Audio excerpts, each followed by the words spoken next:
একদমই না। আমি আমার না মানে ধর্মেই বলছি আছি। যে সাকিবের জন্য না তুমি করেছো। না কেন কেন কারোর জন্য আমি ধর্ম চেঞ্জ করব? আমি নিজের ধর্মকে অনেক ভালোবাসা বেশি মানুষকে respect- পেতে মানুষ জীবন দিয়ে দেয়, মানে যদি এরকম হতো। সাকিব ভাই তো আমার ভালোবাসার মানুষ না।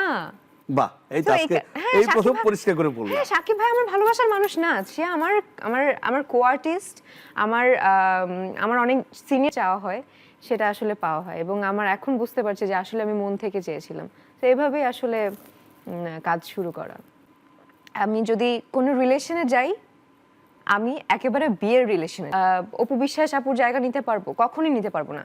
তেমনি আমার জায়গা কেউ নিতে পারবে না। কেউ নিজের জায়গা ক্রিয়েট করুক, নিজের জায়গা ক্রিয়েট করেন একজন কোয়ার্টিস্ট, তার প্রতি আমার ভালোবাসা ওই একই জায়গায়, কাজের জায়গায়। আমার মানে ওই পার্সোনাল যেটা কিন্তু আসলে মনের আপনি মানুষ শুনতে না। না, যেটা আপনি কোনোদিন শুনতে চাচ্ছেন সম্ভাবনাও নাই? না, একদমই সম্ভাবনা নেই। Sure. কাজ যদি হয়, হ্যাঁ কাজ হয়েছে, একটা ভালো কাজ হয়েছে, মানুষের প্রশংসা পেয়েছি, সবাই প্রশংসা করেছে। যদি পরবর্তীতে কাজ হয়, পরবর্তীতে কাজ হবে। কিন্তু ভালোবাসার মানুষ যদি মনের বলে, মানুষ হবে না না। একদমই না, একদমই না, মানে ওই জায়গাটা তো একদমই না। তাহলে এত আলোচনা আসলো, তখন তুমি কিছুই বললা না? আমি আমি মনে করেছি আমার বলার কোনো প্রয়োজন নেই, কারণ যেটা আসলে সত্য না সেটা মানে একদিন না একদিন আসবেই। না, কিন্তু তুমি সামনে যদি সবার সামনে তখন আসবে। বলতে, তাহলে তো এই আলোচনাটা হতো না। এখন কি হচ্ছে? এখন হচ্ছে না, কারণ কিন্তু ঘটনাটা হচ্ছে যখন তুমি আমেরিকা যাওয়া বাতিল করলে। আমার কথাটা শেষ করি। তখন আমার ভিসা হয়নি। এখানেও একটা প্রশ্ন হচ্ছে যে, বলা হচ্ছে যে এটা সাকিবের হাত ছিল, সাকিব চায়নি। কেন চাইনি তাহলে সেটা বলেন। চায়নি কারণ দেখতেছে গুজব অনেক বেশি বেড়ে যাচ্ছে এবং আচ্ছা, তাহলে সাংঘাতিকভাবে। তাহলে কি এটা এই ভিসা, আমেরিকার ভিসা এত কঠিন মানে হওয়াটা, এটা আপনিও না, জানেন। তোমাদের তাহলে দুজনের এখানে নাকি এত একসাথে যাওয়ার কথা ছিল। একসাথে তো না, যাওয়ার কথা একসাথে ছিল। কখনোই যাওয়ার কথা একই ছিল অনুষ্ঠানে না। যাওয়ার কথা একই ছিল। অনুষ্ঠানে যাওয়ার কথা ছিল তাহলে না। একই সময় টাইম ফ্রেম, ঈদের আগে যে যাওয়াটার কথা ছিল, সেখানে যে ঈদে প্রিয়তমা রিলিজ হলো এবং সেইখানে কথা উঠলো যে পূজাকে নিয়েই সাকিব যাচ্ছে আচ্ছা, ঈদের আগে। তুমি তো ঈদের আগেই গিয়েছি। হ্যাঁ। এখানে বলা হয় যে এখানে বুবলি কারণে সাকিব যেতে পারেনি এবং এখানে বড় ধরনের দুর্ঘটনা ঘটতো।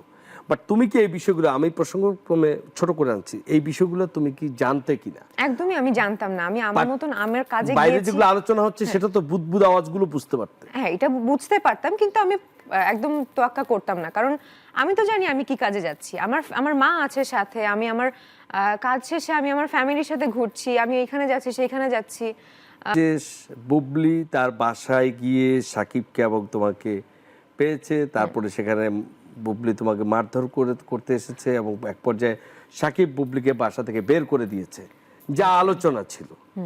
এবং একটা পর্যায়ে যেহেতু সাকিব বলেছেন যে বুবলি তার এখন স্ত্রী নয় এবং সে বাসায় এসেছিল, বাসা থেকে বের করে দিয়েছে, সে শুধু আমার সন্তানের মা, তখন বিষয়টা আরো জোরালোভাবে বিশ্বাসযোগ্য হয়েছে যে তার মানে হচ্ছে সেই দিন কেন গন্ডগোলটা লেগেছে যে পূজাকে সাকিবের সাথে সাকিবের বাসায় দেখেছে বুবলি। এখন প্রশ্ন হচ্ছে আদৌ এ ধরনের কোনো ঘটনা ঘটেছিল কিনা? একদম একটা বানানো ঘটনা, এবং আমি নিজেও অবাক হয়েছি যে